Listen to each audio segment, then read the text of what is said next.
Welcome. Sangeeta Bhalsingh या माझ्या YouTube चॅनलवर तुम्हा सर्वांचे हार्दिक स्वागत. आपण बोर्ड प्रश्नपत्रिका पाहूया. इयत्ता 12वीची. विषय आहे वाणिज्य संघटन व व्यवस्थापन. इंग्रजी नाव आहे organisation of commerce and management. तुम्ही शॉर्टमध्ये त्याला OCM असं म्हणता. 51 या विषयाचा कोड नंबर आहे आणि ही प्रश्नपत्रिका आहे 28 ऑक्टोबर 2021. इथे दिनांक दिलेली आहे 28 ऑक्टोबर 2021. 3 तासाचा वेळ आहे प्रश्नपत्रिका सोडविण्यासाठी. प्रश्नपत्रिकेची 4 पेजेस आहेत आणि एकूण 80 गुणांची ही प्रश्नपत्रिका आहे. नमुना प्रश्नपत्रिका म्हणून याचा अभ्यास करा.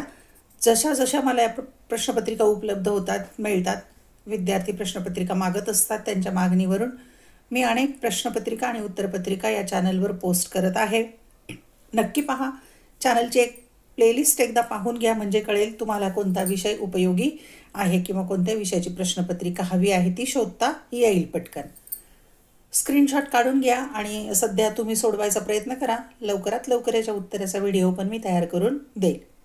वाणिज्य संघटन व व्यवस्थापन इयत्ता 12वी वाणिज्य शाखेची 2021ची ही प्रश्नपत्रिका.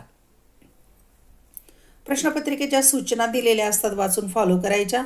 1. सर्व प्रश्न सोडविणे अनिवार्य आहे. 2. उजव्या बाजूस दिलेले अंक प्रश्नांचे पूर्ण गुण दर्शवतात. म्हणजे प्रश्नपत्रिकेत उजव्या बाजूला कोणत्या प्रश्नाला किती गुण आहे हे दर्शवलेलं असतं. 3. डाव्या बाजूस दिलेले अंक प्रश्नांचे क्रमांक दर्शवतात. आणि 4थी सगळ्यात महत्त्वाची सूचना, प्रत्येक प्रश्नाच्या उत्तराची सुरुवात नवीन पानावर करावी. म्हणजे पहिला, दुसरा, तिसरा असे जे प्रमुख प्रश्न असतात ते नवीन पानावर लिहायचे, एकाखाली एक लिहायचे नाही. जे उपप्रश्न असतात ते एकाखाली एक लिहिले तरी चालू शकेल, पण नवीन प्रश्न मात्र नवीन पानावरच लिहा, म्हणजे तुमची उत्तरपत्रिका नीटनेटकी दिसेल. प्रश्न क्रमांक पहिला. आता जो पहिला प्रश्न आहे तो वस्तुनिष्ठ प्रश्न आहे. 20 गुण आहेत त्याला, अ ब कड. त्यातला अ प्रश्न आहे, रिकाम्या जागी योग्य पर्याय निवडून विधाने पुन्हा लिहा. इथे पण सूचना लक्षात घ्यायची, विधाने पुन्हा लिहा. याचा अर्थ असा की तुम्ही फक्त उत्तराचा क्रमांक लिहिता किंवा पर्यायाचा शब्द लिहिता, तसं न लिहिता विधान लिहायचं. रिकाम्या जागी तो शब्द भरायचा, त्या शब्दाखाली पेन्सिलने 2 रेषा मारायच्या, रिकामी जागा 1 ओळ सोडायची, मग पुढचं विधान लिहायचं. अशा प्रकारे नीटनेटकं लेखन करा. 1. ज्या प्रक्रियेत व्यावसायिक कामे करण्याचा करार दुसऱ्याला दिला जातो त्या प्रक्रियेस टिंबटिंब म्हणतात. पर्याय अ. बाह्य सेवा, ब. व्यापार, क. ई व्यवसाय. 2. जिल्हा आयोगाचे अध्यक्ष टिंबटिंब असतात. पर्याय अ. जिल्हा न्यायाधीश, ब. उच्च न्यायालयाचे न्यायाधीश, क. सर्वोच्च न्यायालयाचे न्यायाधीश. क्रमांक 3. टिंबटिंब यांना शास्त्रीय व्यवस्थापनाचा जनक म्हणून ओळखले जाते. अ. हेनरी फेयॉल, ब. F.W. टेलर, क. Philip Kotler. 4. आयुर्विम्यास टिंबटिंब तत्व लागू होत नाही. अ. विमा हित, ब. परमोच्च विश्वासाचे, क. नुकसान भरपाईचे. 5. आधुनिक स्पर्धात्मक बाजारपेठेत ग्राहकास टिंबटिंब म्हणून ओळखले जाते. अ. राजा, ब. अभिकर्ता म्हणजे एजंट, क. मालक. अचूक उत्तर निवडायचं आणि पूर्ण विधान लिहायचं. ब प्रश्न आहे, खालील ब गटातील शब्दांच्या अ गटातील शब्दांच्या ब गटातील शब्दांसोबत जोड्या जुळवायच्या आहेत. 5 गुण आहेत. अ गट आणि ब गट. अ गटात 5 बाबी आणि ब गटात 10 बाबी दिलेल्या आहेत. अ गटातल्या बाबी पाहू. अ. निर्देशन, ब. व्यावसायिक सेवा, क. डिजिटल रोख, ड. गुंतवणूकदारांप्रती जबाबदारी, ए. Digital marketing. ब गटामध्ये 1. मूर्त स्वरूप, 2. स्वतंत्र अस्तित्व, 3. एक प्रक्रिया जी सूचना, मार्गदर्शन, संवाद आणि प्रेरणा देते, 4. नोकरीची सुरक्षितता, 5. डिजिटल माध्यमांचा वापर, 6. अमूर्त स्वरूप, 7. फक्त सायबर स्पेसमध्येच असते, 8. पारंपरिक माध्यमांचा वापर, 9. गुंतवणुकीवर मोबदला, 10. एक प्रक्रिया ज्यात भरती, रुजू होणे व मोबदला ठरविला जातो. क प्रश्न आहे, खालील विधानांसाठी एक शब्दसमूह किंवा संज्ञा लिहायची आहे. 5 गुणांच्यासाठी 5. 1. जेथे वस्तू व सेवांची खरेदी विक्री केली जाते असे ठिकाण. 2. अशी व्यक्ती जी स्वयंरोजगारू व्यक्ती आहे, नवनिर्माता, नवीन उत्पादनाची समायोजनता यांची ओळख करून देतो. 3. नाशवंत वस्तू साठविण्यासाठी वापरण्यात येणारे गोदाम. 4. ऑनलाईन व्यवहारातील पहिला टप्पा. 5. परकीय चलन मिळवणे ही या समूहाप्रती संघटनेची जबाबदारी असते. प्रश्न पहिल्यातलाच ड प्रश्न आहे. खालील शब्दसमूहात गटात न बसणारा शब्द शोधून लिहा. 5 गुण. विसंगत, एक शब्दांचा गट आहे, त्या गटात बसत नाही असा शब्द लिहायचा आहे. 1. एंडोमेंट विमा, संपूर्ण जीवन विमा, पैसे परतफेड विमा, ब्लँकेट किंवा संपूर्ण विमा. 2. नोकरीची सुरक्षितता, आरोग्य व सुरक्षिततेची साधने, योग्य प्रमाणात नफा, कामाची सुयोग्य स्थिती. 3. जिल्हा आयोग, राज्य आयोग, अशासकीय संस्था म्हणजे NGO, राष्ट्रीय आयोग. 4. निवड, प्रशिक्षण, समन्वय, नियुक्ती. 5. किंमत, व्यक्ती, विक्रयवृद्धी, उत्पादन.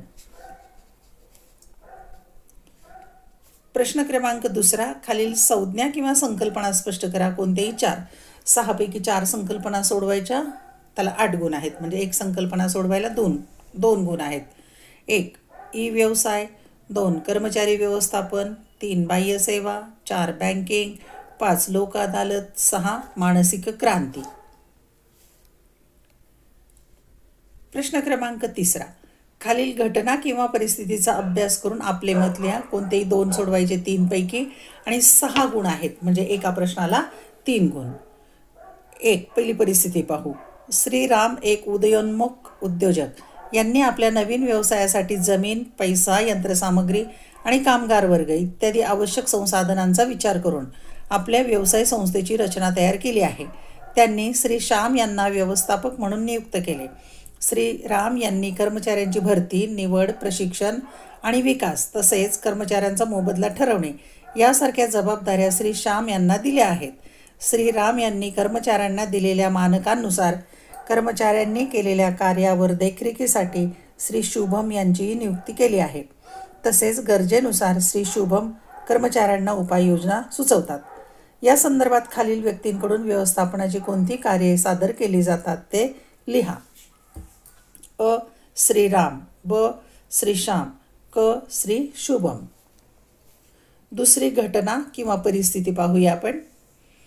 रंगांचे उत्पादन करणाऱ्या एका संस्थेने कित्येक वर्षापासून बाजारामध्ये अग्रेसर स्थान पटकावले आहे.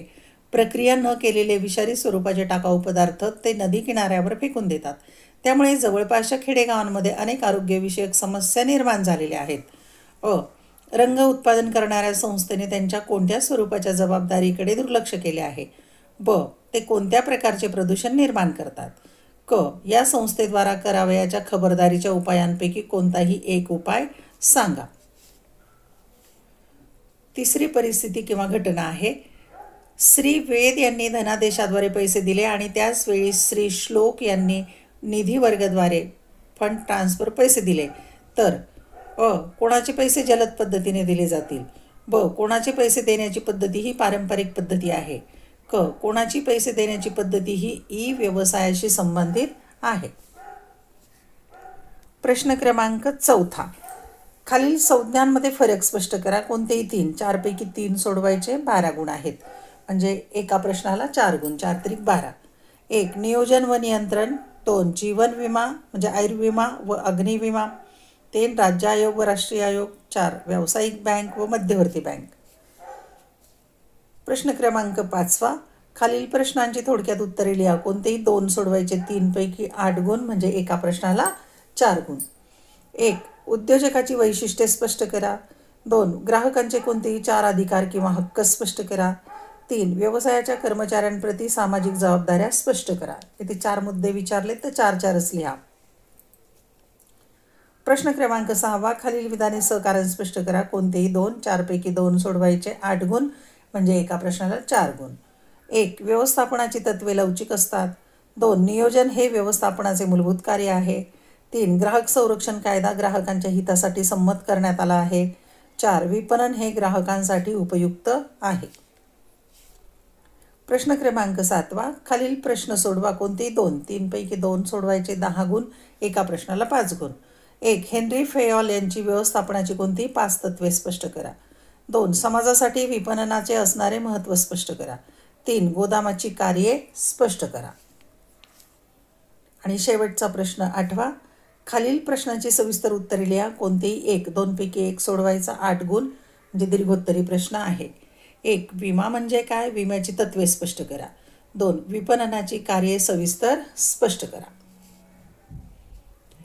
धन्यवाद. व्हिडिओ लेक्चर आवडल्यास चॅनल सबस्क्राईब करा. इयत्ता 11वी आणि 12वी या दोन्ही वर्गांचे अनेक विषयांचे व्हिडिओ लेक्चर, त्याचप्रमाणे 12वीच्या बोर्ड प्रश्नपत्रिका, उत्तरपत्रिका या चॅनलवर तुम्हाला पाहायला मिळतील. चॅनलची प्लेलिस्ट एकदा पाहून घ्या. तुम्हाला आवडलेले व्हिडिओ लाईक, कमेंट, शेअर जरूर करा. टेलिग्राम चॅनलही जॉईन करा. अभ्यासासाठी खूप खूप शुभेच्छा.